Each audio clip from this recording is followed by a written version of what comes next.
Kyra escapó bajo el manto del desierto con el corazón marcado por la traición de su padre y el peso insoportable de un matrimonio forzado que amenazaba con encadenar su vida entera.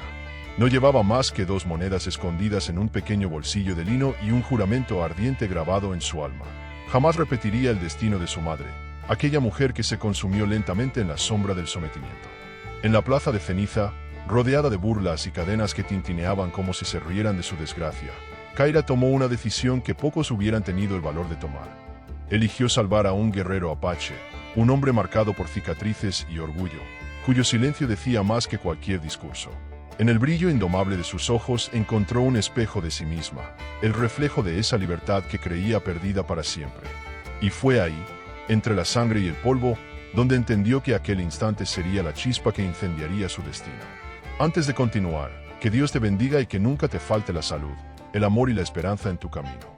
Y ahora mismo, cuéntanos desde dónde nos estás siguiendo, porque cada voz que se une a esta historia da testimonio de que aún en medio de la oscuridad pueden hacer la luz. Bajo las deslumbrantes lámparas de la Hacienda de la Garza, el aire del año 1872 pesaba como plomo. En aquella época, una propuesta de matrimonio no era sinónimo de amor, sino el eco metálico de grilletes cerrándose con firmeza alrededor del futuro de una joven. Para Kyra, cada palabra pronunciada en ese comedor significaba una cadena más apretándose en torno a su cuello. El gran salón era una exhibición de poder. El comedor, con su mesa de caoba extendida como un río oscuro, parecía un altar en el que se sacrificaban voluntades. Las velas danzaban en candelabros de plata, iluminando los rostros severos de ancestros pintados que colgaban de las paredes, testigos mudos de la perpetua tradición familiar. Los retratos, con sus ojos endurecidos por generaciones de orgullo y rigidez, parecían seguir con crueldad cada movimiento de la muchacha, juzgándola sin palabras. Kyra sostenía la copa con dedos temblorosos, aferrándose al cristal helado como si pudiera ahogar en el hielo que se acumulaba en su estómago. Cada sorbo era un intento inútil de calmar el torbellino de pensamientos que la desgarraban por dentro. No se atrevía a levantar la mirada hacia su padre, don Alejandro de la Garza, aquel hombre implacable que presidía la cena desde la cabecera de la mesa como si fuese un monarca en su trono. Era un hombre tallado en piedra, con una voluntad férrea y una mirada que había doblegado ejércitos de peones y socios de negocios por igual. Su sola presencia llenaba el aire de un peso insoportable, como un muro invisible contra el cual toda esperanza se estrellaba. El silencio en el comedor era tan denso como los cortinajes de terciopelo que colgaban de las ventanas, sofocante, inquebrantable. Cuando finalmente habló, su voz no fue un grito ni un arrebato de cólera, sino un decreto frío, sereno y absoluto, el tipo de sentencia que no dejaba margen a discusión. Con la misma indiferencia con la que hubiera discutido el precio de un ganado o la compra de tierras, anunció que había aceptado una oferta de matrimonio para su única hija. El prometido era un socio de negocios, un hombre de la misma edad que él, cuya riqueza era tan vasta como los rumores que envolvían su nombre. Historias de crueldad, de esposas anteriores desaparecidas en el silencio de la noche, de lujos comprados con la miseria ajena.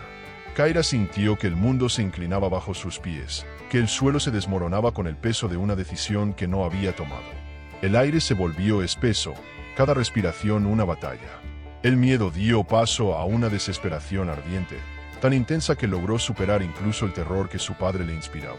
Con voz temblorosa, primero como un murmullo ahogado y luego como un ruego desesperado, suplicó: «Padre, por favor». No pidió riqueza ni poder, solo apeló a los recuerdos de infancia, a la sombra de ternura que alguna vez creyó haber sentido en el corazón de aquel hombre. «Haré cualquier otra cosa, pero no esto». Sus palabras se quebraron como ramas secas en medio del silencio. La respuesta de don Alejandro fue un silencio gélido, más cruel que cualquier bofetada. Sus ojos se alzaron sobre ella, vacíos de compasión, y con la calma de un verdugo, pronunció el veredicto que destrozó su última esperanza. «Tu deber no es cuestionar, es obedecer». Cada palabra era tan cortante como el cuchillo que descansaba junto a su plato. «El honor de la familia y la expansión de nuestro imperio son lo único que importa. Tus sentimientos son un lujo que no podemos permitirnos». Y con eso, la conversación terminó. El destino de Kyra quedó sellado como un contrato escrito en sangre. Horas más tarde, en la seguridad sofocante de su habitación, Kyra se encontraba de pie frente al ventanal, sintiéndose como un ave atrapada tras barrotes dorados.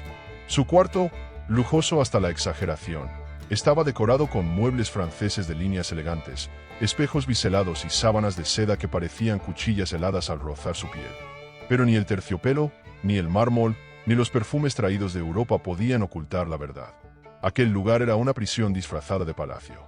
Las rejas ornamentales del balcón, forjadas con delicados arabescos, eran un recordatorio constante de que la belleza no era libertad. Afuera, el desierto de Chihuahua se extendía como un océano oscuro, una vasta inmensidad de arena bajo un cielo tachonado de estrellas infinitas. Le habían dicho siempre que aquel lugar era la antesala de la muerte, que en él solo habitaban el polvo, la soledad y los fantasmas del viento.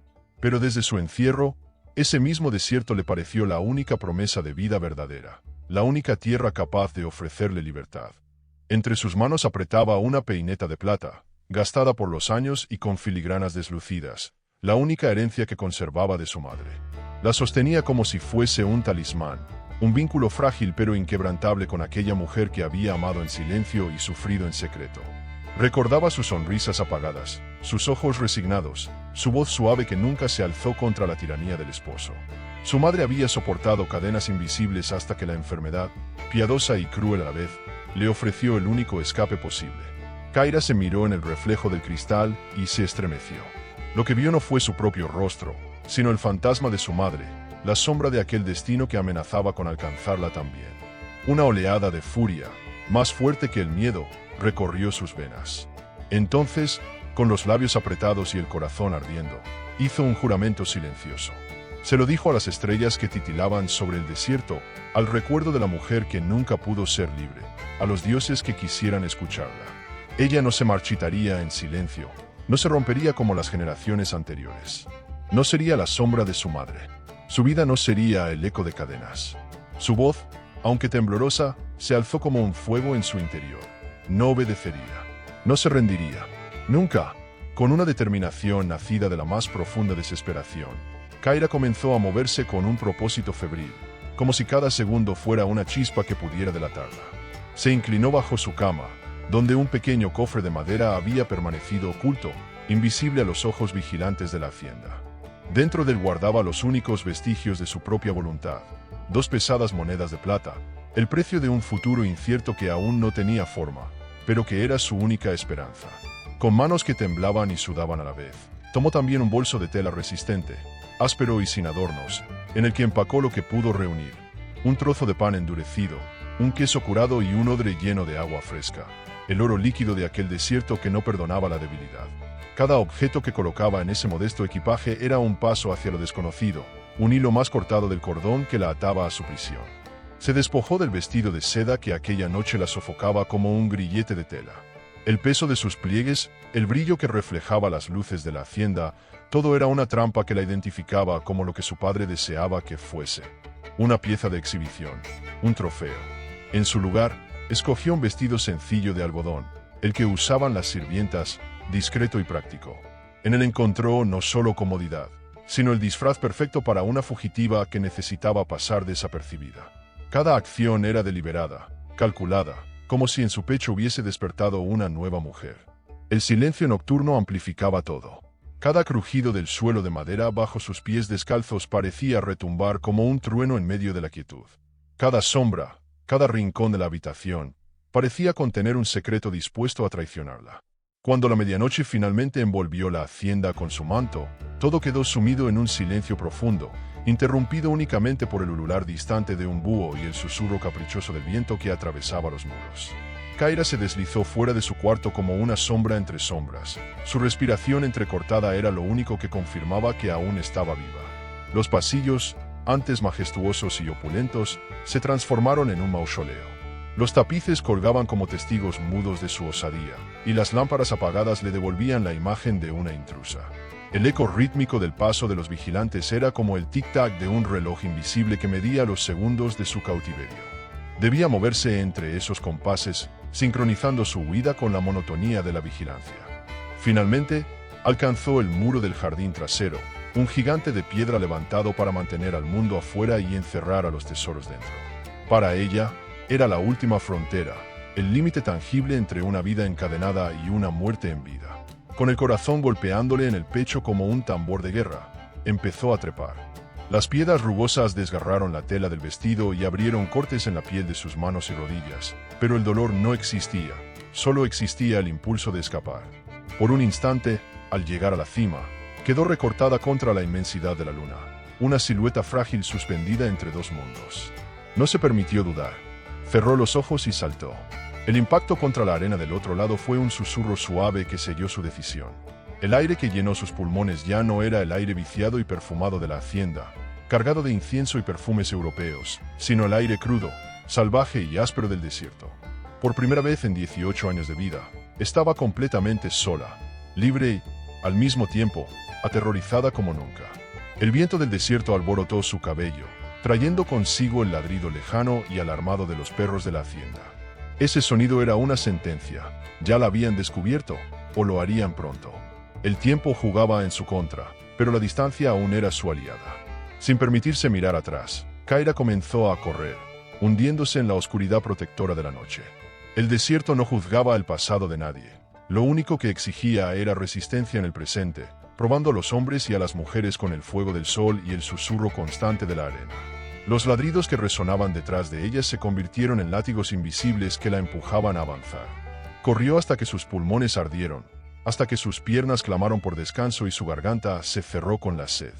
Cuando ya no pudo más, tropezó y cayó, pero volvió a levantarse. La luna se convirtió en su único testigo, en la confidente muda de una libertad recién nacida, frágil y vulnerable.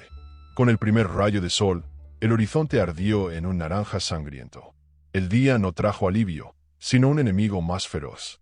El calor descendió sobre ella como un golpe brutal, implacable, sin misericordia. El mundo se convirtió en una neblina temblorosa donde cada sombra parecía un espejismo. El silencio era tan absoluto que podía escuchar el latido de su propio corazón, rápido y desbocado. Sus delicadas zapatillas, diseñadas para los mármoles fríos de la hacienda, se deshicieron en jirones contra la roca áspera y la arena incandescente antes de que el mediodía se anunciara.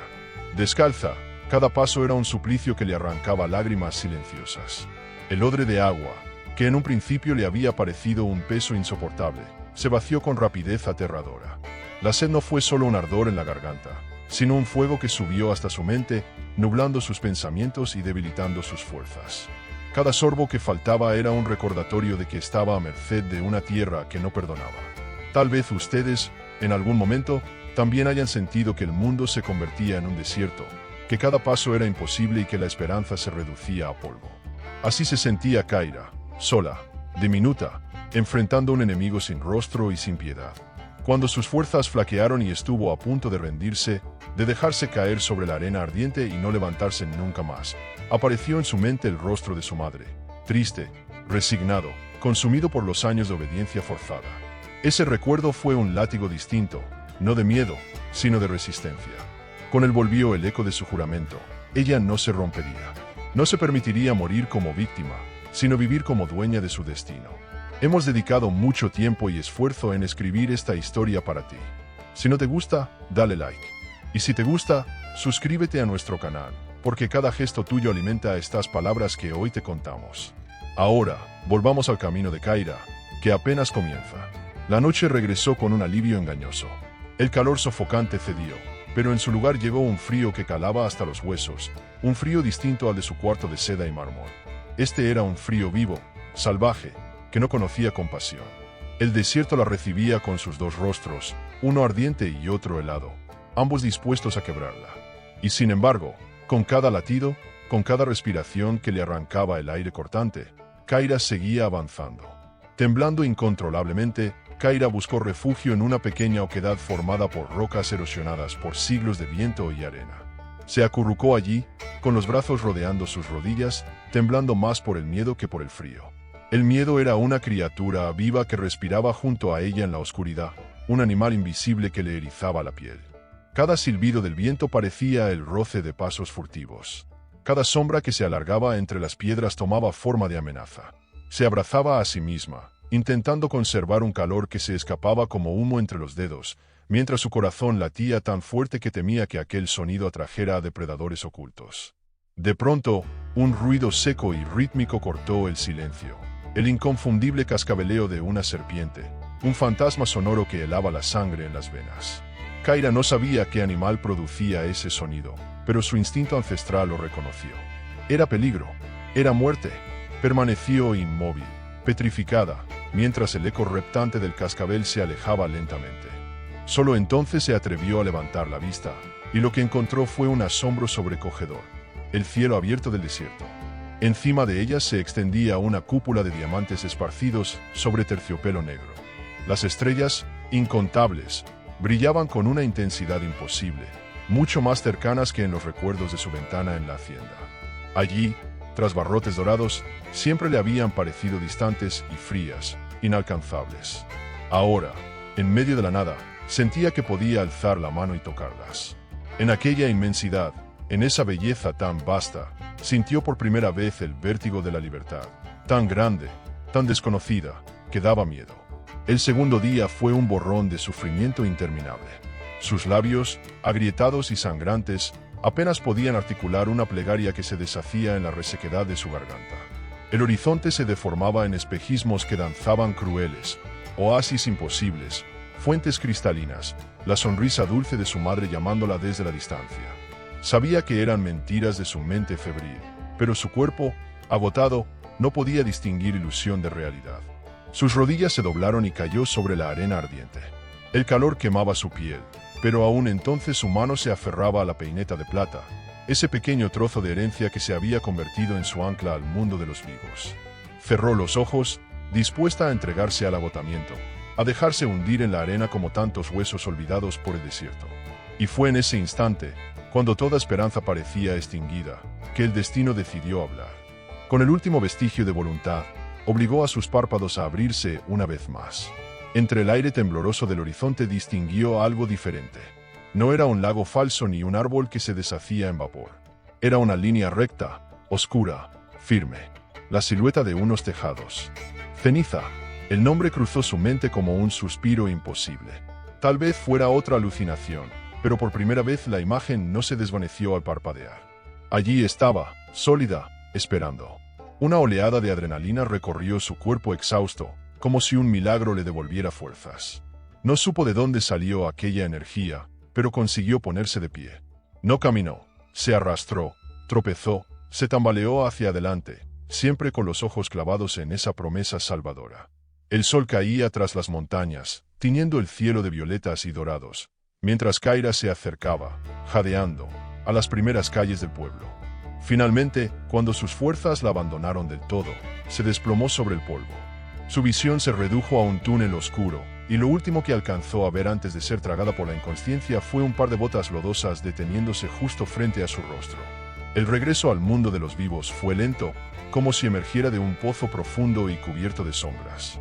Lo primero que percibió fue el olor a paja seca y a tierra húmeda, un aroma humilde pero vital. Después, el roce áspero de una manta de lana sobre su piel.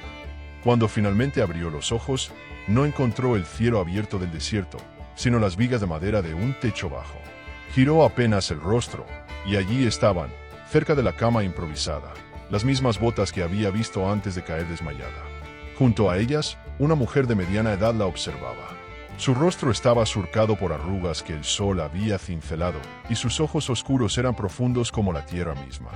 De sus manos callosas, endurecidas por el trabajo, pendía un cuenco de agua. Se lo ofreció con un gesto simple pero lleno de compasión. «Bébelo despacio, niña», dijo la mujer, con una voz grave, sin adornos ni dulzura innecesaria, pero firme como una roca. Kyra obedeció. El agua fresca recorrió su garganta seca y le pareció el mayor lujo que jamás había conocido. Cada sorbo era un renacer, un regalo de vida. La mujer, que se presentó como Marta, le alcanzó también un pedazo de pan duro. Mientras comía con desesperación, aprendió la primera lección de aquel lugar. En ceniza todo tenía un precio. Incluso la vida de un hombre podía comprarse, y muchas veces valía menos que una comida caliente. Marta la observó con el ceño fruncido, como quien evalúa si una semilla podrá sobrevivir en tierra árida. Y con esa misma seriedad le lanzó una advertencia. El pueblo no era un refugio, sino una trampa distinta, un laberinto de pasiones, engaños y silencios. Allí, dijo, los débiles eran devorados, y la piedad se vendía más cara que el oro. Ceniza no era un lugar para una joven sola, y Kaira lo comprendió apenas puso un pie en sus calles polvorientas. Era un cruce de caminos donde las leyes no significaban nada y donde la vida de un hombre podía medirse en un puñado de monedas.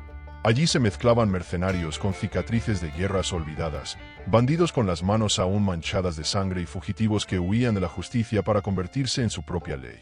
En aquel lugar, el único poder verdadero lo ejercía quien tuviera la fuerza para imponerse o el dinero suficiente para comprar silencio. La bondad era un lujo raro, casi un mito, como encontrar agua fresca en medio de las dunas ardientes. Y cuando aparecía, era un pequeño milagro que recordaba a los desdichados que la humanidad aún respiraba entre tanta miseria. El eco de voces ásperas y risas crueles se alzó desde la plaza central. Intrigada y aún tambaleante, Kaira agradeció a Marta por el pan y el agua, y movida por una mezcla de temor y curiosidad, se acercó a la puerta del almacén. El sol del mediodía la golpeó como una bofetada, cegándola por un instante. Frente a ella, la plaza era un torbellino de polvo y caos. Hombres barbudos, con sombreros grasientos y armas colgando de los cinturones, bebían a carcajadas frente a la cantina. Las botas repiqueteaban contra la madera gastada de los corredores. Un herrero, con el torso desnudo y ennegrecido por el carbón, golpeaba el hierro candente con una furia que se confundía con el bullicio de la muchedumbre. En el centro de todo, sobre una plataforma de madera improvisada, se reunía una multitud. El murmullo expectante se mezclaba con insultos y burlas. Kaira sintió un vuelco en el corazón al comprender lo que estaba presenciando. No era una reunión, era una subasta. Pero no se ofrecían caballos ni ganado. De pie en aquella tarima, erguido y desafiante a pesar de las cadenas, estaba un guerrero apache. Era alto, con una musculatura poderosa que tensaba la piel marcada por antiguas cicatrices. Un pesado collar de hierro ceñía su cuello, de donde partían gruesas cadenas que sujetaban sus muñecas. Estaba cubierto de polvo y heridas recientes, pero en él no había ni un solo rastro de derrota. La multitud lo miraba como si fuera un animal salvaje exhibido para su entretenimiento, pero él, en silencio, devolvía aquella mirada con un desprecio impasible. El subastador era un hombrecillo rechoncho, sudoroso y con ojos de buitre. La multitud lo llamaba señor Romero. Con una sonrisa ávida, hablaba de la fuerza del apache como si fuera un objeto de lujo, una herramienta exótica. Un brazo fuerte para las minas, para el campo, proclamaba, agitando las cadenas con brusquedad. Las risas y los insultos volaron como piedras, pero el prisionero permanecía quieto, sus ojos como obsidianas, orgulloso, indomable. Fue entonces cuando Romero tiró con violencia de la cadena, obligando al guerrero a alzar la cabeza. Y en ese instante ocurrió algo que desarmó a Kaira por dentro. Sus ojos se encontraron con los de él, a través de la multitud. El ruido, las carcajadas, el calor sofocante, todo desapareció en un parpadeo. Solo existían esos ojos, negros como la noche del desierto, profundos como un pozo sin fin. No había miedo en ellos, ni súplica. Solo fuego, orgullo y un dolor tan vasto y antiguo como las montañas mismas. En aquel hombre encadenado, Kaira vio un espejo de sí misma. Él estaba prisionero de hierro y cadenas. Ella acababa de escapar de las cadenas invisibles del oro y la seda. Ambos eran almas en cautiverio, ansiando respirar aire libre. Y comprendió, con una certeza imposible de explicar, que algunas miradas duran apenas un segundo, pero tienen la fuerza de cambiar un destino entero. 5 pesos, gritó Romero, irritado por la falta de interés de la multitud. Su voz resonó entre el bullicio con un deje de desesperación. 5 pesos por un salvaje, dijo, como si ofreciera una res en el mercado. Nadie respondió con seriedad. La gente estalló en carcajadas. 5 pesos era una miseria, lo que costaba unas botellas de aguardiente barato. Kaira sintió el peso de las 2 monedas en el bolsillo de su vestido. 2 monedas que había guardado como símbolo de su libertad. 2 monedas que podían significar la diferencia entre seguir viva o hundirse de nuevo en la esclavitud. Romero, enojado por la indiferencia, alzó un látigo de cuero. El silbido del aire cortado fue un sonido obsceno, un anticipo de dolor. Quizás una pequeña demostración de su resistencia los anime, dijo con una sonrisa cruel, mientras el látigo se arqueaba en el aire dispuesto a morder la piel del prisionero. Y entonces, una voz se alzó, débil pero clara. Era temblorosa, pero firme como una campana que rompe el aire espeso. Yo doy 2 pesos. El silencio cayó sobre la plaza como un manto pesado. El látigo se detuvo en el aire. Los ojos de Romero se abrieron como platos, incrédulos. Y de inmediato, todos los presentes giraron hacia la joven desconocida que se había atrevido a pronunciar semejante oferta. Por un instante eterno, el único sonido fue el susurro del viento levantando polvo. Las palabras de Kaira, tan frágiles y a la vez tan audaces, flotaron en el aire. Yo doy 2 pesos. Luego, el silencio se quebró. Primero fueron risitas ahogadas, luego carcajadas que estallaron en oleadas. Pronto toda la plaza rugía de risa, burlándose de aquella joven flaca y desorientada que había tenido la osadía de ofrecer sus monedas por un apache encadenado. Romero la miraba como si frente a él hubiese aparecido un fantasma. Su rostro, congestionado por la incredulidad y la furia, se volvió hacia ella. En su mirada había burla, sí, pero también algo más, el presentimiento de que esa muchacha acababa de cambiar las reglas del juego. Kaira pronto descubriría que 2 monedas de plata podían comprar la vida de un hombre, pero que el verdadero precio de aquel acto pesaba más que todo el oro acumulado en los cofres de la hacienda de los de la Garza. Era un precio invisible, intangible, pero tan real como las cadenas que había roto, el peso del juicio, de la soledad y de la incertidumbre que ahora caía sobre sus hombros. ¿2 pesos? Graznó Romero, escupiendo las palabras como si le supieran a veneno. ¿Te estás burlando de mí, muchacha? Su voz atrajo nuevas carcajadas, pero cuando sus ojos se posaron en el rostro pálido y polvoriento de Kaira, vio algo que lo detuvo. Ella no estaba bromeando. No había temblor de duda en su mirada, ni gesto de burla, solo una determinación silenciosa y obstinada que rompía con toda lógica. El enojo del subastador se desvaneció poco a poco, transformándose en un desprecio codicioso. Nadie más había ofrecido nada. 2 pesos eran una humillación, un insulto al negocio, pero seguían siendo 2 pesos más de lo que tenía en el bolsillo. Con un gesto teatral de fastidio, levantó el mazo y lo golpeó contra un barril vacío. «¡Vendido!», tronó su voz. «Vendido a la dama loca por 2 miserables pesos». El golpe resonó como un trueno que sellaba no solo el destino del guerrero, sino también el de Kaira.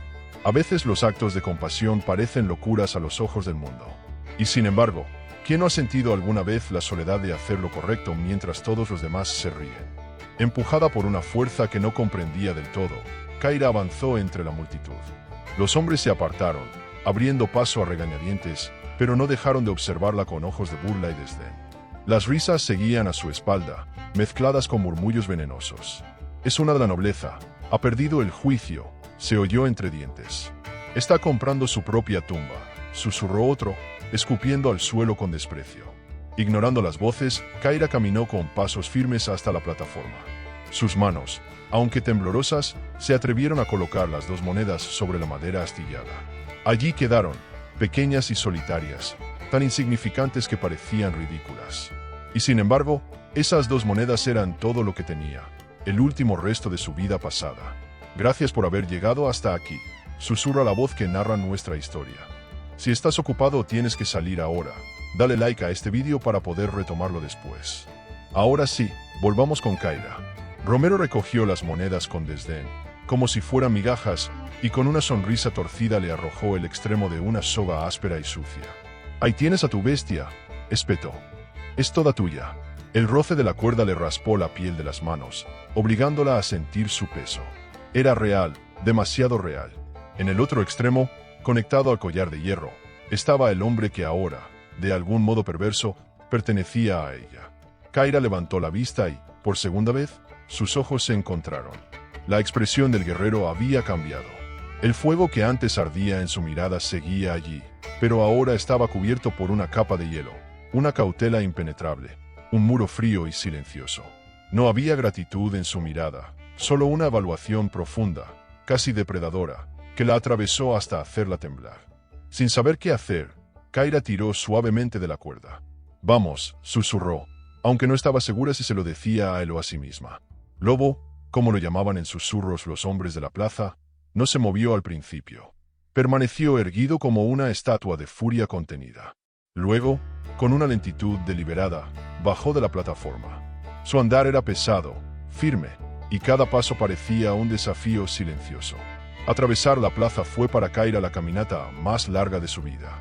Sentía el peso de cientos de miradas clavándose en su espalda, un juicio colectivo que ardía como fuego contra la piel. Se preguntaba qué era más insoportable, el veneno del juicio ajeno o la carga de la propia conciencia. Para ella, en ese instante, Ambos pesaban como una tonelada. Ya no era solo una fugitiva anónima. Se había convertido en un espectáculo, en una historia para ser contada con risas en las tabernas de ceniza. La noble loca que había comprado a un salvaje con el precio de un almuerzo barato. Finalmente, doblaron hacia un estrecho callejón donde el ruido de la plaza se apagó, sustituido por un silencio denso y tenso. Apoyada contra una pared de adobe, con el corazón latiendo a un ritmo frenético, Kyra se atrevió por fin a mirarlo de cerca. Era aún más imponente de lo que había imaginado.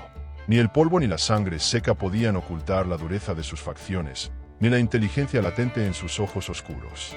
Kyra abrió los labios para hablar, para decirle que no era su dueña, que lo liberaría. Pero las palabras se le quedaron atascadas en la garganta. ¿Qué se le dice a un hombre al que acabas de comprar como si fuera mercancía? Antes de que pudiera encontrar su voz, él actuó. Con un tirón brusco y devastador, arrancó la soga de sus manos y la jaló hacia sí. Kyra soltó un grito ahogado al perder el equilibrio y caer de rodillas en el polvo frente a él. El pánico la invadió como un río desbordado. Pero el golpe que esperaba nunca llegó. El apache no la atacó. Simplemente permaneció allí, una montaña de músculo y silencio, cerniéndose sobre ella como un espíritu salvaje. Su sombra la cubría por completo, y sus ojos, fríos como piedras de río, la miraban desde una distancia infranqueable. Arrodillada en el polvo, con la respiración rota, Kyra comprendió la magnitud de lo que había hecho. Había salvado a un hombre de la humillación del látigo, pero también había desatado a una bestia salvaje, una fuerza que no pertenecía a nadie. Había liberado un alma, o había sellado su propia condena. Después de un largo momento que se sintió como una eternidad, la tensión en la soga desapareció. Lobo dio un paso atrás, apenas un gesto, pero suficiente para que Kyra recuperara el aire que había estado conteniendo. Aún seguía siendo una presencia imponente, peligrosa, con una fuerza que parecía capaz de aplastarla con un solo movimiento, pero la amenaza inmediata se disipó, retrocediendo a un rincón oscuro donde la duda y la desconfianza todavía reinaban. Con las piernas temblorosas, Kyra se levantó, sin soltar la cuerda que unía sus manos al cuello de hierro del apache. Recordó entonces las palabras de Marta, la posadera, que le había hablado de una cabaña de pastor abandonada en las faldas de la montaña, un lugar olvidado donde podía esconderse de las miradas y del juicio de ceniza. Sin saber qué otra cosa hacer, tiró suavemente de la cuerda, no como quien ordena, sino como quien suplica en silencio. «Por aquí», susurró, apenas un soplo de voz que se perdió en el viento de la tarde. Para su sorpresa, Lobo la siguió. Sus pasos pesaban como martillos, pero no se resistió. Caminaron juntos bajo el cielo que se teñía de morados y anaranjados con la caída del sol. Detrás quedaron las carcajadas, los insultos y el bullicio de la plaza. Frente a ellos se abría la calma inquietante de las colinas, donde el silencio era más profundo que cualquier palabra. La cabaña apareció al fin, poco más que un montón de adobe resquebrajado, con un techo agujereado que dejaba ver fragmentos del cielo, como si la noche ya se hubiera instalado en su interior. Era una ruina, pero para Kyra significaba refugio. Cruzaron el umbral, y el aire cargado de polvo y olor a ovejas muertas hacía tiempo les envolvió como una advertencia de que aquel lugar había sido olvidado incluso por los fantasmas. Con manos temblorosas, Kyra buscó en su bolso el pedernal. Tras varios intentos que parecieron eternos, logró encender una pequeña hoguera en el centro de la estancia. El fuego prendió tímido, luego cobró vida, crepitando y arrojando destellos naranjas que bailaban sobre las paredes rotas. La luz temblorosa iluminó el rostro del lobo, revelando su mirada fija, impenetrable, que seguía cada uno de sus movimientos desde el otro lado de la habitación. Era el momento más difícil, el que decidiría todo. La confianza, pensó Kyra, era como un cristal, frágil, transparente, pero capaz de cortar más hondo que el acero. Y si deseaba demostrarle que no era su enemiga, debía arriesgarlo todo. Sacó del bolso un cuchillo de cocina, su única arma, y la hoja brilló con un destello breve bajo la luz del fuego. Lobo se tensó al instante. Cada músculo de su cuerpo se contrajo como un resorte a punto de saltar. Sus ojos se entrecerraron hasta convertirse en rendijas negras que chispeaban con peligro. El aire se volvió pesado, eléctrico, como si un rayo invisible se hubiese quedado suspendido entre ambos. Ignorando el latido atronador de su propio corazón, que amenazaba con desgarrarle el pecho, Kyra se arrodilló frente a él. No se atrevió a mirarlo a los ojos, que en ese momento eran cuchillas. En su lugar, fijó la vista en la gruesa cuerda que ataba sus muñecas. Con la mano temblorosa comenzó a cortar. La fibra era dura como cuero curtido, y el cuchillo estaba desafilado. El tiempo se volvió un suplicio. Cada movimiento era lento, cada hebra que cedía parecía resistirse a la libertad. El único sonido era el raspar metálico de la hoja contra la cuerda y su respiración entrecortada. Finalmente, con un crujido seco, la última fibra cedió. Sus manos quedaron libres. Kyra retrocedió de inmediato, arrastrándose hacia atrás hasta poner la hoguera entre ellos, como si las llamas pudieran protegerla de un posible estallido de violencia. Abrazó sus rodillas y sostuvo el cuchillo con tanta fuerza que sus nudillos se pusieron blancos. «No soy tu dueña», dijo al fin, su voz apenas un murmullo quebrado. «Puedes irte cuando quieras. Eres libre».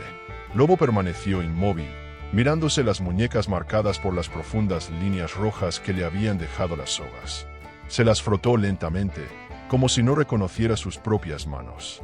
Luego, con calma, levantó la cabeza y la miró. La luz del fuego danzaba en su rostro, arrancándole sombras que lo hacían parecer aún más insondable. Kyra contuvo la respiración. Esperaba lo peor, que se levantara y la atacara con la furia de quien ha sido humillado, o que simplemente se marchara, desapareciendo en la noche, dejándola sola con el eco de su decisión. Pero no ocurrió ni lo uno ni lo otro. Con lentitud deliberada, Lobo se puso de pie. Por un terrible segundo, Kyra creyó que se lanzaría sobre ella. En cambio, caminó hacia el rincón más oscuro de la cabaña y se dejó caer allí, sentándose con la espalda apoyada en la pared de adobe. El fuego apenas rozaba sus facciones, y poco a poco se fundió con las sombras hasta que lo único visible de él eran los destellos de sus ojos cuando la luz los alcanzaba. No se fue, se quedó, un guardián silencioso, un carcelero voluntario, una presencia que no se podía descifrar. Kyra no sabía qué pensar. ¿Era prisionera de su propia compasión o había ganado un aliado? No tenía respuestas, solo preguntas que pesaban como piedras en su pecho. Las horas se estiraron como siglos. La noche se volvió interminable. Kyra no se atrevió a dormir. Permaneció junto al fuego, echando ramitas al calor vacilante para mantenerlo vivo. Apretaba el cuchillo con tal fuerza que le dolían los dedos, mientras sus ojos, cansados y ardientes, se mantenían fijos en la penumbra donde brillaban los ojos del Apache. A veces las batallas más decisivas no se libran con espadas, sino en un silencio compartido. En esa larga noche, dos almas heridas, rotas por cadenas distintas, empezaban a decidir si podían aprender a confiar, o si estaban destinadas a destruirse mutuamente. Cada vez que Kyra miraba hacia la oscuridad, sentía sus ojos clavados en ella, vigilándola, no con el acecho de un depredador, sino con la implacable fijeza de alguien que mide cada detalle, que calcula en silencio. Ella lo vigilaba a él con el mismo miedo, con la misma necesidad de asegurarse de que seguía ahí, quieto, humano. Él la vigilaba a ella, sin pestañear, como si cada respiración de la muchacha pudiera ser el presagio de un engaño o de una verdad aún no revelada. Era un juego de miradas que ninguno había elegido, pero en el que ambos estaban atrapados, unidos por el fuego que crepitaba débilmente entre ellos. El amanecer se fue acercando despacio, como un presagio gris en el horizonte, una promesa muda de que la noche no es eterna. Ninguno de los dos sabía qué pasaría cuando el sol finalmente venciera a las sombras. ¿Se iría él sin mirar atrás? ¿Se levantaría y la dejaría a merced de la soledad? ¿O decidiría que la cuerda rota no era suficiente para borrar la humillación que había sufrido? La incertidumbre pesaba más que cualquier cadena. Cuando al fin la luz del día entró como un suspiro por las grietas de la cabaña, Kyra sintió el agotamiento de toda una noche de vigilia. Estaba entumecida, con la mente embotada y los ojos ardiendo. El fuego, su único aliado, se había reducido a un lecho de brasas, débiles, parpadeantes, a punto de extinguirse. Y con él, parecía extinguirse también la poca seguridad que había logrado encontrar en medio de aquella ruina. Pero a veces, un gesto pequeño basta para cambiar el rumbo de las cosas. Un trozo de pan compartido, un nombre dicho en voz alta, una llama encendida cuando todo parece perdido. Justo cuando la última brasa parecía rendirse, Lobo se movió. Kyra se tensó al instante, sus dedos apretaron el cuchillo como si fuera su única salvación. Sin embargo, él no se acercó a ella. Con una gracia silenciosa que contrastaba con la brutalidad de su aspecto, salió al amanecer. Regresó poco después con una rama seca en la mano. Se inclinó junto al fuego, la colocó sobre las brasas y sopló con cuidado. Una pequeña llama brotó, tímida al principio, pero pronto creció, convirtiéndose en un fuego firme que apartó el frío. Era un gesto simple, práctico, Pero para Kyra fue mucho más. Fue un mensaje, un símbolo. Él había elegido quedarse. Había elegido mantener el fuego encendido. Con un nudo en la garganta, Kyra buscó en su bolso. De su interior sacó el último trozo de pan que le quedaba, duro y pequeño. No era nada, pero era todo lo que tenía. Lo partió en dos con las manos temblorosas, se levantó, y con el corazón latiendo a un ritmo insoportable, le ofreció una mitad. Él la miró, primero a ella, luego al pan. El silencio se alargó tanto que Kyra pensó que la rechazaría. Finalmente, con un movimiento casi imperceptible, extendió la mano y lo tomó. Comieron juntos, sin palabras, y ese silencio ya no era una condena, sino un espacio compartido. Un puente invisible se había tendido entre ellos, hecho de migas de pan y del calor de una hoguera. A veces los gestos más pequeños hablan más fuerte que 1000 discursos. El lenguaje de la humanidad, el que une a los extraños, no necesita palabras. Un trozo de pan, un pedazo de leña, un vaso de agua. Cuando terminaron, Kyra reunió todo su valor. Su voz, aún débil, sonó con una firmeza nueva. «Soy Kyra», dijo, y fue la primera vez que pronunciaba su nombre en libertad. Él no respondió enseguida. El silencio volvió a pesar, y ella creyó que la ignoraría.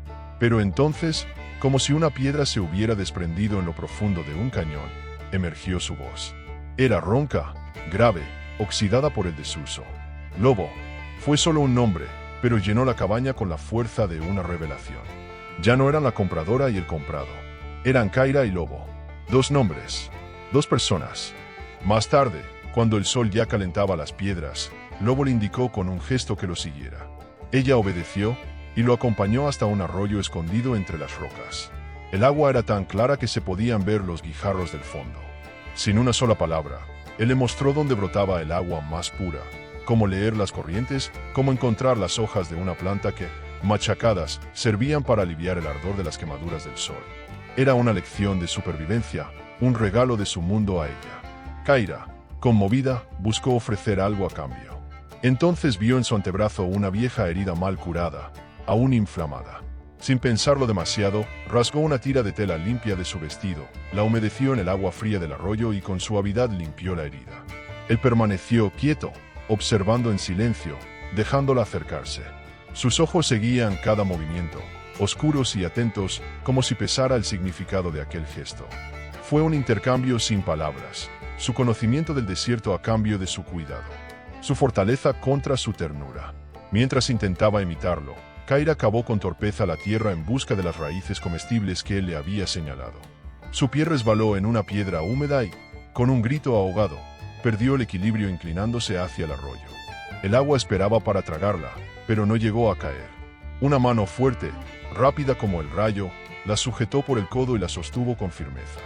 Era la primera vez que se tocaban sin la mediación de la violencia, el miedo o una cuerda. La piel de él era cálida, firme, viva sobre la suya. El corazón de Kyra dio un vuelco, y cuando levantó la vista se encontró con los ojos de Lobo. Ya no eran los de un guerrero cauteloso ni los de un prisionero resentido. Eran los ojos de un hombre. Y hay momentos que marcan un antes y un después. Para ambos, lo fue. Un simple roce puede derrumbar los muros más altos que hemos construido alrededor del corazón. Eso fue lo que Kyra sintió en aquel instante de conexión frágil.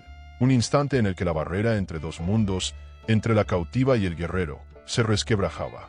Pero aquel momento se rompió con el seco crujido de una rama. El sonido fue tan brutal en la quietud de la mañana que retumbó como un disparo. En un parpadeo, la calidez en los ojos del Lobo desapareció, reemplazada por un brillo duro y frío, el acero de un guerrero entrenado para sobrevivir. Se movió sin dudar, colocándose frente a ella, su cuerpo convertido en un muro de carne y músculo tenso, una barrera erguida contra lo desconocido. La cabeza ladeada, el oído alerta, parecía absorber hasta el más leve murmullo del bosque, el roce de una hoja, el movimiento invisible de un insecto. Kyra contuvo la respiración, sintiendo el miedo regresar como una ola helada que subía desde sus pies hasta helarle el pecho. A veces el verdadero peligro no viene de un extraño escondido en la espesura, sino del pasado que regresa con el rostro de una traición. De entre los árboles surgió una figura. No caminaba con la torpeza de un hombre de ciudad, sino con la seguridad de alguien que pertenecía a esa tierra. Era otro apache, delgado, fibroso, con un rostro afilado como una hoja y unos ojos oscuros que parecían medirlo todo, no perdiendo ni un detalle.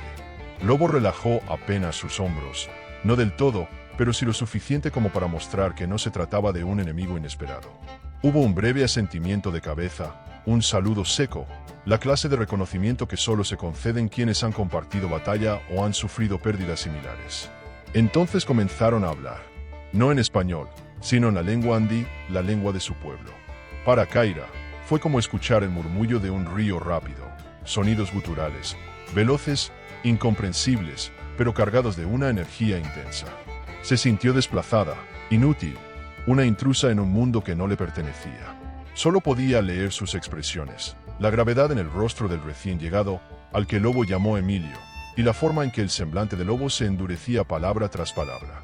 Su mandíbula se tensaba, apretándose hasta volverse una línea blanca, mientras Emilio gesticulaba con fuerza, señalando hacia el pueblo y luego hacia ella. Un miedo oscuro comenzó a instalarse en el pecho de Kaira. Comprendía lo suficiente, aunque no las palabras. Sentía, con una certeza helada, que ella era la causa de aquella tormenta. ¿Cuántos de ustedes no han sentido alguna vez esa impotencia amarga de estar presente mientras otros deciden sobre su vida, sobre su destino, sin siquiera mirarlos? Kaira la conocía ahora en carne viva. La conversación cesó de pronto. Emilio giró hacia ella. Sus ojos no eran amables. Eran los de un hombre que veía un obstáculo, un problema. Su español era rudo, quebrado, pero cada palabra cayó como una roca que hiere. Tu padre ha llegado a ceniza, dijo sin titubeo. Dice que su hija fue secuestrada. Dice que un apache salvaje se la llevó. Kaira sintió que la sangre le abandonaba el rostro. Ha puesto un cartel con tu cara, continuó Emilio, con voz plana, como quien dicta una sentencia. Ofrece oro por tu rescate. Mucho oro. Y ofrece el doble, por la cabeza del apache que te tiene. El mundo de Kaira se tambaleó. Su padre no solo la estaba cazando, sino que había convertido a Lobo en el monstruo de su historia. Lo había pintado como un villano, como un secuestrador, como una bestia digna de ser perseguida y abatida.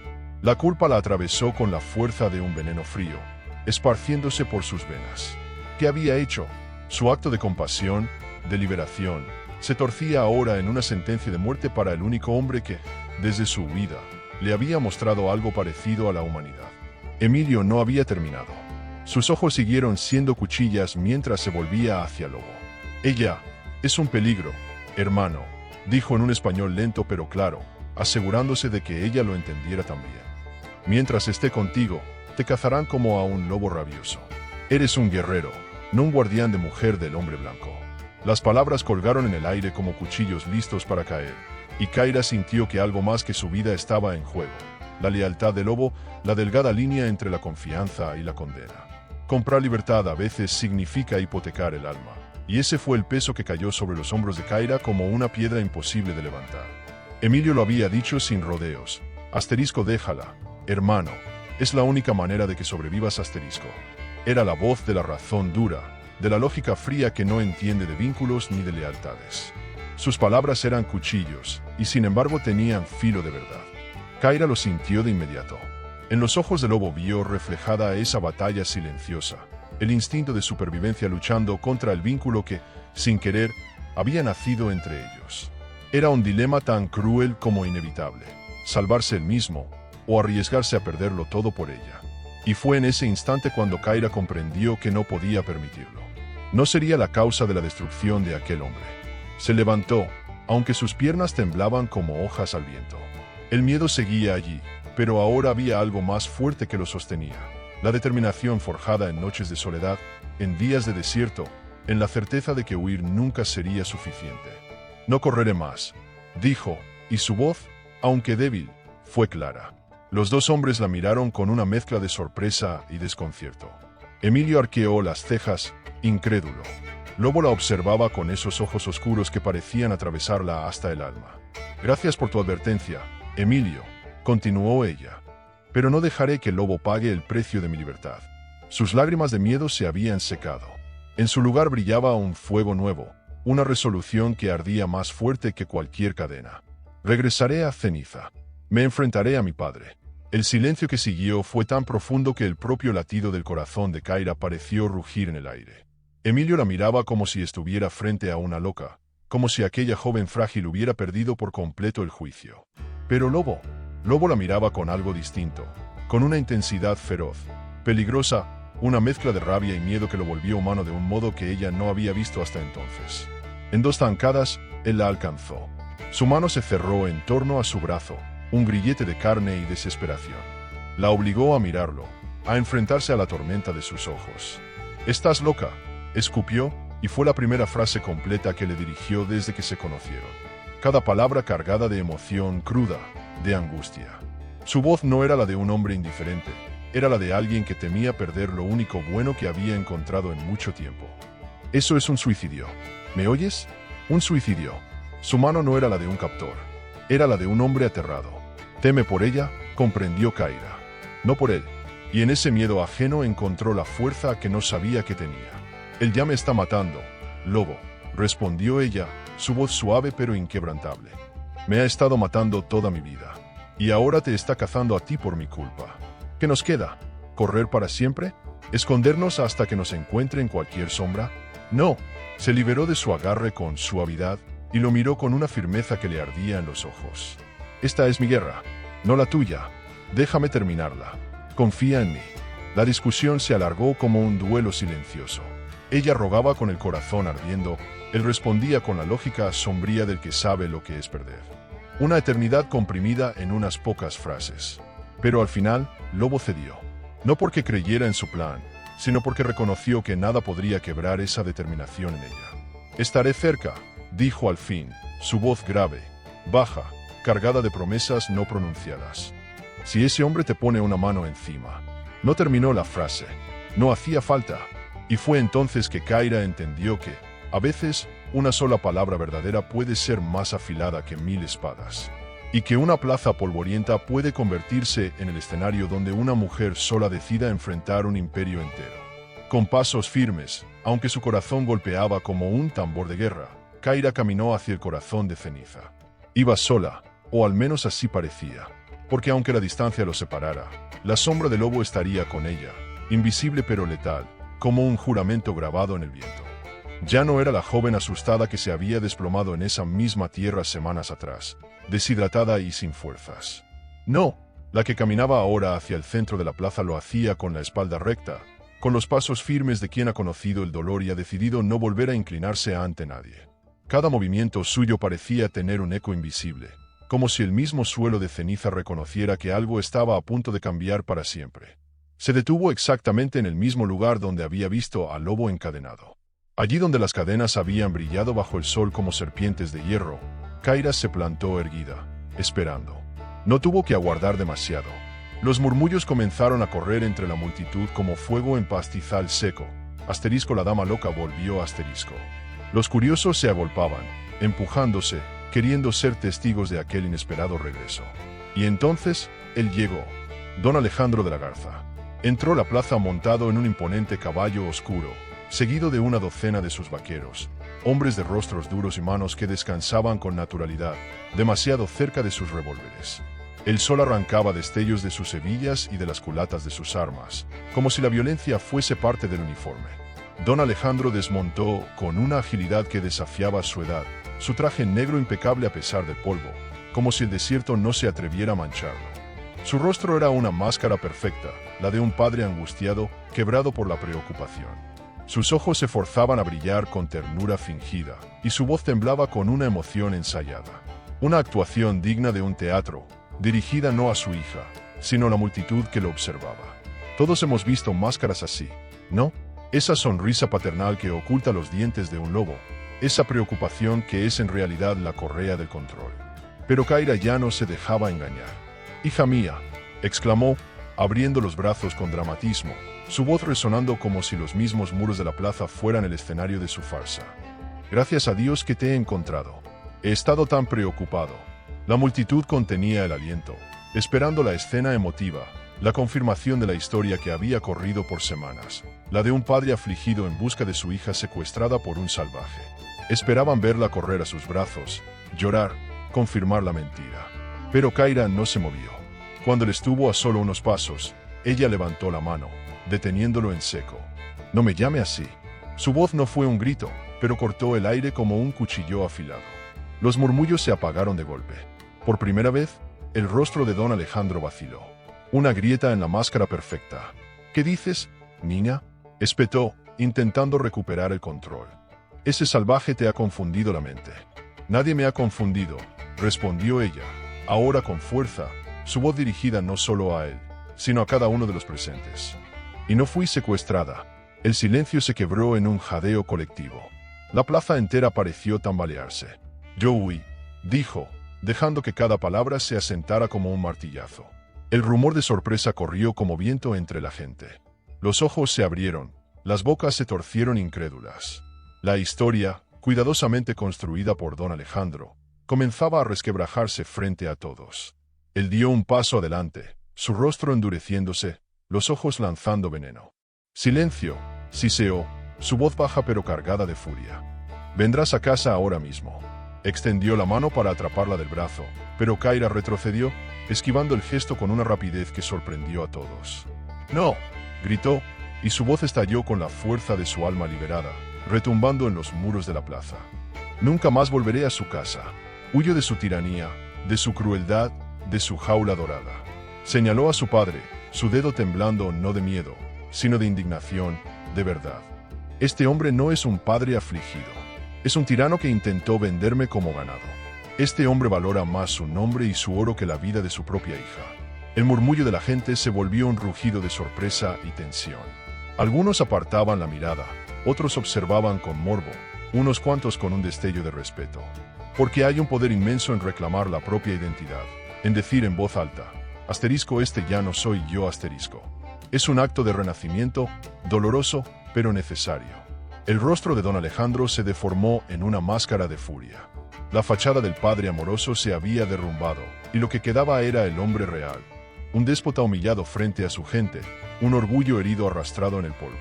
Y hoy, continuó Kaira, su voz elevándose como nunca antes, clara, vibrante, incontenible. Aquí, ante todos ustedes, testigos de mi verdad, le devuelvo el nombre de la Garza. Ya no soy su hija, ya no soy su propiedad. Con un gesto rápido, casi ritual, llevó las manos a su cabello. Se arrancó la peineta de plata, la última reliquia de su vida anterior, el símbolo de su madre rota bajo la tiranía de aquel hombre. La sostuvo en alto, el sol arrancando destellos de la plata, haciéndola brillar como una daga en el aire. Y entonces, con un grito que desgarró el cielo, la arrojó al suelo, a los pies de su padre. El delicado objeto chocó contra el polvo con un sonido seco, definitivo. Su cabello oscuro, liberado, cayó en cascada sobre sus hombros como un estandarte de guerra. «Soy libre», susurró. Y ese susurro tenía más fuerza que un disparo, porque llegó a cada rincón de la plaza. El silencio fue absoluto. Ni un respiro, ni un crujido. El zumbido de una mosca sonaba como un trueno en medio de aquella quietud sagrada. Y allí, en el centro de ceniza, ante testigos, ante enemigos y curiosos, el hombre más poderoso de la región quedó sin palabras. Don Alejandro de la Garza, el hacendado temido, el tirano que todos obedecían, se hallaba humillado públicamente, expuesto como un fraude. Y la muchacha que había huido, que había sangrado en el desierto, que había comprado a un apache con 2 monedas, ahora se erguía frente a él como lo que siempre había sido en el fondo. Una mujer libre. Por un instante, lo único que se reflejó en el rostro de don Alejandro fue la vergüenza. Una mancha ardiente que le recorrió las facciones como un hierro candente. Pero aquella grieta duró poco. Fue reemplazada de inmediato por algo más oscuro, más profundo, un odio puro, asesino, nacido del orgullo herido. Sus ojos se clavaron en Kaira con la ferocidad de un depredador acorralado, y un gesto apenas perceptible se escapó de sus dedos, un movimiento rápido hacia su capataz, el hombre de la cicatriz en la mejilla. La respuesta del capataz fue instintiva. Su mano descendió hacia la culata del revólver, el cuero de la pistolera crujiendo en la tensión del momento. La violencia, contenida demasiado tiempo, estaba a punto de estallar. Pero antes de que un músculo pudiera tensarse, una sombra se desprendió de un callejón cercano. No hubo un grito, ni una amenaza. Solo un movimiento. Lobo apareció, emergiendo de las sombras con la gracia letal de un felino. Avanzó con pasos firmes y silenciosos hasta colocarse frente a Kaira, interponiéndose entre ella y los hombres de su padre. No necesitaba palabras. Su postura lo decía todo. Si alguien se atrevía a avanzar, si una sola bala intentaba romper aquel instante, la respuesta sería rápida, brutal, definitiva. La plaza de cenizas se congeló. La confrontación de palabras había terminado. La de la fuerza estaba a punto de comenzar. El aire pesaba como plomo, tan denso que parecía a punto de quebrarse. Los vaqueros de don Alejandro aguardaban, con las manos suspendidas sobre sus armas, sudando bajo el sol ardiente, esperando la señal que no llegaba. Don Alejandro miró a su hija. Ya no era la niña maleable a la que había gobernado con mano de hierro. Era otra, una mujer de fuego, endurecida por la arena y el hambre, transformada por la resistencia. Luego sus ojos se posaron en Lobo. Aquel hombre no era el salvaje con el que había pintado su farsa. No, era la encarnación de algo mucho más peligroso, la fuerza primigenia del desierto, la voluntad indomable de los que no se rinden. En su mirada no había rastro de miedo, solo la fría promesa de una violencia precisa y letal si alguien daba un paso en falso. Finalmente, don Alejandro miró a la multitud. Y allí encontró la herida más profunda. Los rostros de ceniza ya no reflejaban el temor servil al que estaba acostumbrado. No, ahora había fascinación, incluso respeto, hacia la joven que había tenido el valor de desafiarlo públicamente. Su hija, la que lo había desnudado frente a todos, había conseguido lo que pocos se atrevían: arrancarle la máscara. La rabia lo devoró. La furia lo impulsaba a borrar la escena con pólvora y sangre, a disparar para que nadie olvidara quién mandaba. Pero la astucia del hombre de negocios, curtida en décadas de poder, lo frenó. Si recurría a la violencia ahora, solo confirmaría cada palabra de Kaira, sellando su propia derrota. Con un gruñido ahogado, mezcla de rabia impotente y derrota, don Alejandro se dio la vuelta. Le lanzó a su hija una última mirada, fría, cortante, como un fragmento de hielo clavado en el corazón. Una promesa muda de que jamás la perdonaría. Luego montó su caballo, y sus hombres lo siguieron. Ya no eran un séquito de conquistadores. Parecían una procesión fúnebre, un cortejo arrastrando tras de sí solo polvo y la resonancia amarga de la humillación. La amenaza se desvaneció. Kaira y Lobo no se quedaron en la plaza. Cuando avanzaron entre la multitud, ésta se apartó en silencio, no con burla ni con desprecio, sino con una reverencia muda, un asombro que pesaba más que cualquier palabra. La muchacha que se había atrevido a hablar, a romper cadenas, ya no era un rumor. Era una verdad encarnada. El regreso a las montañas fue distinto.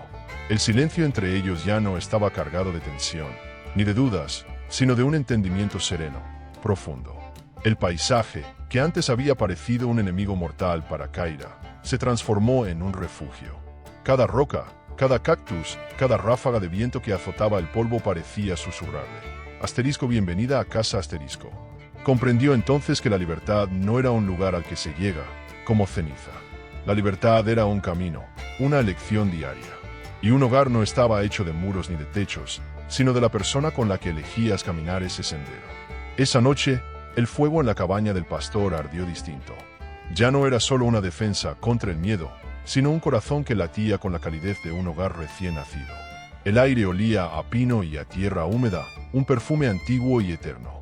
Y, por primera vez desde que había huido, Kaira se sintió completamente segura.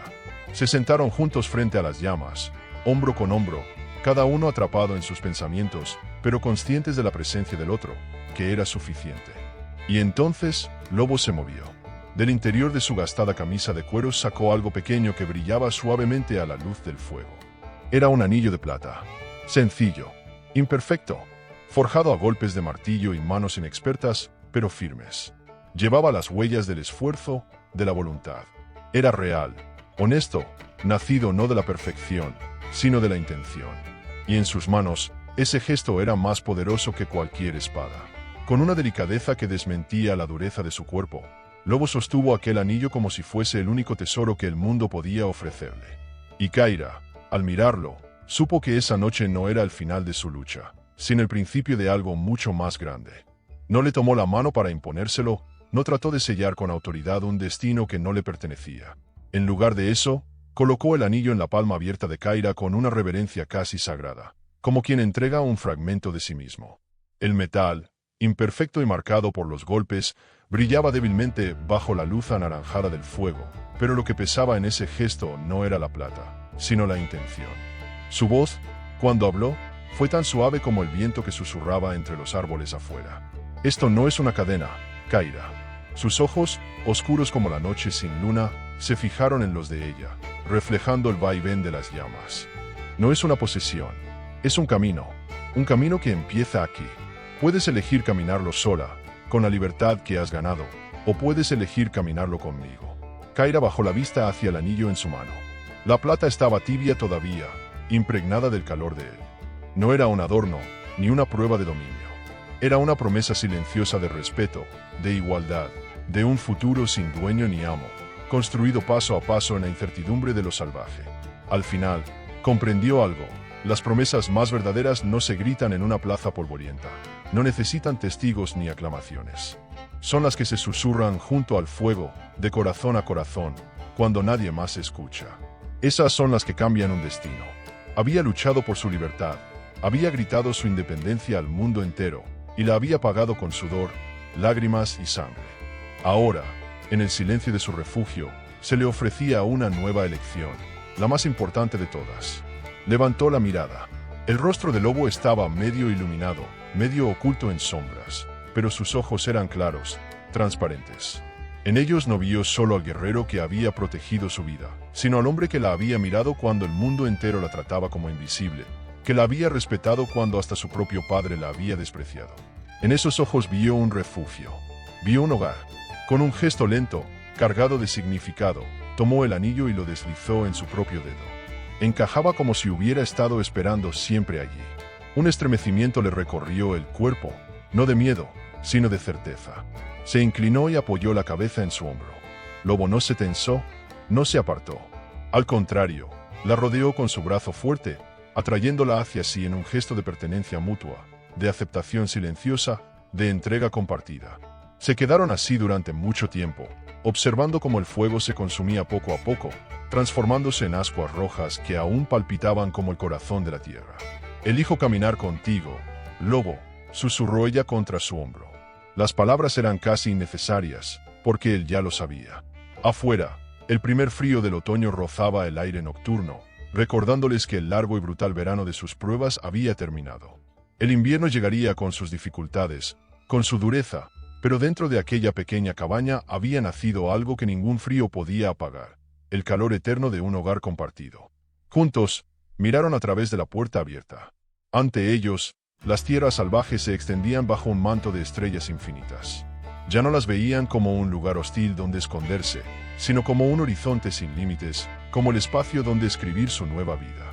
La historia de Kaira y Lobo nos recuerda que las jaulas más opresivas no siempre están hechas de hierro. A veces son de oro, de deber, de expectativas que nos atan sin cadenas visibles. Ambos habían escapado de sus propios cautiverios, pero la verdadera libertad no la encontraron huyendo, sino teniendo el valor de detenerse, de mirar atrás y enfrentarse a lo que los perseguía, de elegir un camino nuevo. Su travesía por el desierto, su resistencia frente a la crueldad y la mentira, nos dejan una lección profunda sobre la naturaleza del valor y la compasión. Porque, como una vela encendida en medio de la noche, un solo acto de bondad puede iluminar dos vidas a la vez, la del que lo da y la del que lo recibe. El gesto de Kaira, nacido de la empatía, no solo salvó la vida del lobo aquel día en la plaza, sino que también le dio a ella la fuerza de salvar la suya propia. Quizás al escuchar esta historia, cada uno de nosotros pueda reconocer en su corazón el peso de alguna cadena invisible. Y quizás también recordemos que dentro de nosotros existe la fuerza suficiente para romperla. Si esta historia tocó tu corazón, lleva un poco de esa calidez a alguien que lo necesite. Porque, a veces, la única forma de liberarnos verdaderamente es liberar a otro primero. Las historias como estas son faros en la oscuridad. Y por eso, queremos seguir compartiéndolas contigo.